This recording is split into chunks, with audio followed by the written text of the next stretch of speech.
आज हम अलाउद्दीन खिलजी तथा उसके दक्कन एवं दक्षिण अभियानों के बारे में विस्तृत अध्ययन करेंगे।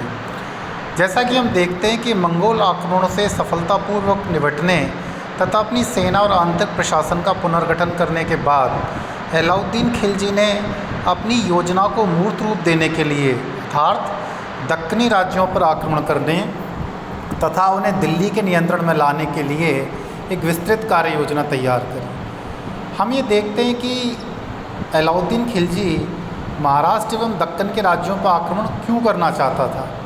महाराष्ट्र एवं दक्षिण भारत खजाने और सोने के लिए देश भर में विख्यात थे। उनके विख्यात हस्तशिल्पों, उन्नत बंदरगाहों के कारण वहाँ लगातार सोने का समागम बना रहता था, जिसे वहाँ पीढ़ियों से शासक एकत्रित करते आ रहे थे।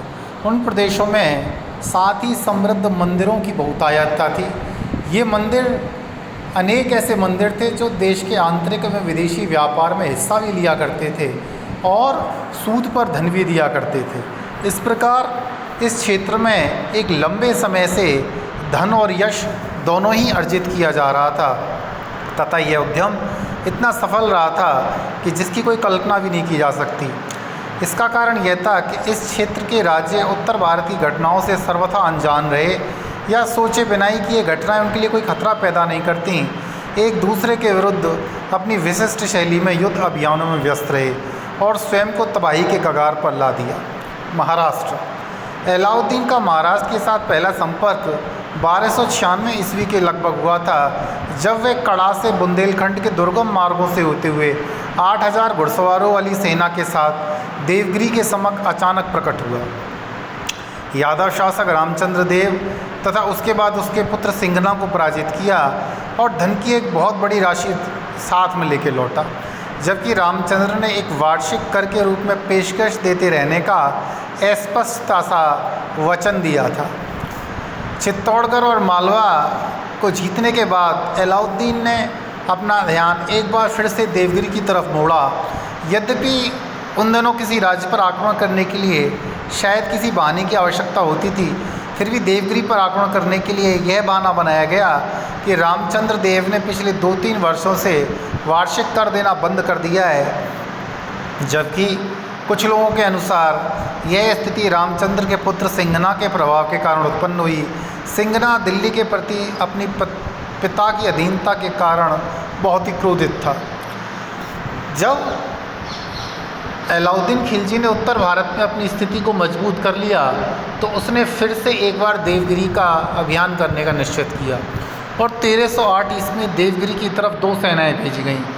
उनमें से एक सेना का उद्देश्य गुजरात के भूतपूर्व शासक कर्ण को दक्षिण गुजरात के बगलाना से हटाना था, जिस पर उसने रामचंद्र की सहायता से अपना नियंत्रण कायम कर रखा था, तथा एक घमासान युद्ध में रायकर्ण की पराजय हुई। उसके पश्चात तुर्क विजेता मलिक कफूर की सेना से जा मिली, जिसे रामचंद्र को दंडित करने के उद्देश्य से रवाना किया गया था। यादव शासक रामचंद्र ने मामूली प्रतिरोध के बाद कफूर के समक्ष आत्मसमर्पण कर दिया। तत्कालीन इतिहासकार अमीर खुसरो के अनुसार अलाउद्दीन खिलजी ने मलिक कफूर को आदेश देकर भेजा था कि उसके रामचंद्र और उसके परिवार को किसी भी तरह का नुकसान ना पहुंचाया जाए तथा रामचंद्र देव को सम्मानपूर्वक दिल्ली लाया गया तथा देवगिरी को उसके पुत्र सिंघना की देखरेख में ही रहने दिया गया। जब रामचंद्र ने अलाउद्दीन के दरबार में पेश किया तो सुल्तान ने यादव शासक पर मोतियों और रत्नों की बौछार कर दी, उसे 6 महीने तक दिल्ली में रखा तथा उसके साथ मेहमानोचित व्यवहार किया। खुसरो के अनुसार प्रतिदिन उसकी हैसियत और सम्मान में वृद्धि होती रही। उसके पश्चात उसके पुत्र परिवार के साथ देवगिरी लौट जाने दिया तथा विदाई के समय रामचंद्र देव को 1 लाख स्वर्ण टके भेंट किए। राय रायन की उपाधि दी, एक सुनहरा छत्र दिया जो राजत्व का प्रतीक था तथा उपहार के तौर पर गुजरात का नौसारी जिला भी भेंट किया। शायद इसी समय रामचंद्र देव ने अपनी पुत्र जट्टप्याली का अलाउद्दीन के साथ विवाह कर दिया। इससे पूर्व रायकर्ण के विरुद्ध किए गए अभियान के दौरान भी उसकी पुत्र देवल देवी, जिसकी माता कमला देवी को अलाउद्दीन के हरम में स्थान प्राप्त था, जिसकी सुंदरता के कारण सुल्तान पर काफ़ी प्रभाव था, पकड़ लिया गया और कमला देवी के आग्रह पर देवल देवी का विवाह अलाउद्दीन के पुत्र और संभावित उत्तराधिकारी खिलजी खान के साथ कर दिया गया। यद्यपि खिलजी खान का अंत दुखद हुआ, लेकिन इससे हमें राजपूत राजाओं के साथ विशेष संबंध स्थापित करने की अलाउद्दीन की नीति की क्रमिक विस्तार की झलक मिलती है।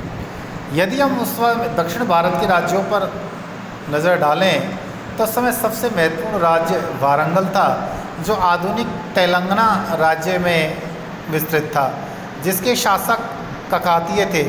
इसके साथ ही होयसल राज्य था, जिसकी राजधानी दार समुद्र थी, जिसमें आधुनिक हलेबीड भी सम्मिलित था, तथा उसके पास सुदूर दक्षिण में मदुरा का राज्य था।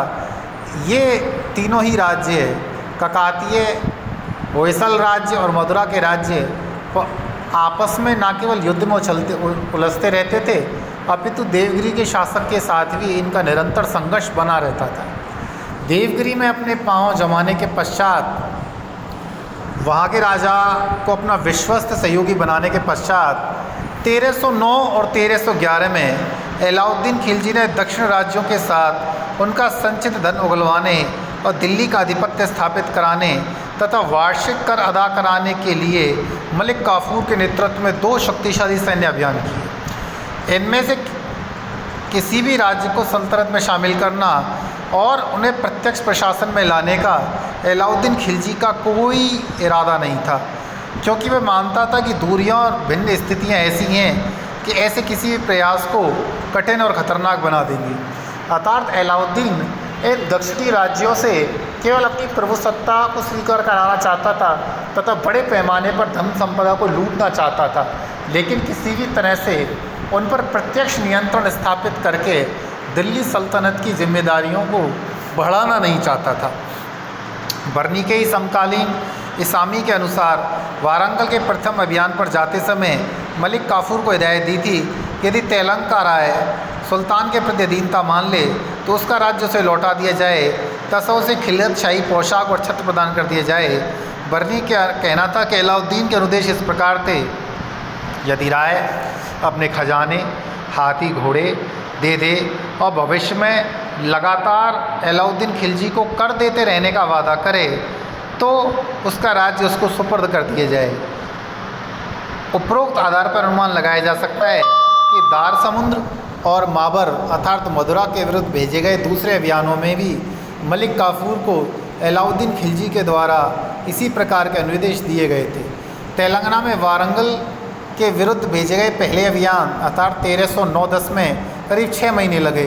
दूरस्थ और दुर्गम मार्गों से होते हुए काफूर वारंगल के किले के सामने जा पहुंचा। इस किले की बाहरी दीवारें मिट्टी की बनी थीं जो इस्पात से भी अधिक मजबूत थीं। भीतरी दीवार पत्थर की बनी हुई थी, जो मजबूत घेराबंदी के बाद जब बाहरी किले पर कब्जा कर लिया गया और भीतरी किले की पतन होने की संभावना थी तो राय ने शांति का प्रस्ताव भेजा, जिसे मलिक काफूर ने तुरंत मान लिया। राय ने जो धन प्रदान किया उसे 1000 ऊँटों पर लाद कर दिल्ली लाया गया और सुल्तान के समक्ष प्रस्तुत किया गया। राय ने वार्षिक कर अदा करने में भी हामी भरी। इसी सफलता से प्रेरित होकर मलिक काफूर ने दार समुद्र और माबर पर आक्रमण करने के लिए भी एक सेना के गठन के लिए अनुमति मांगी।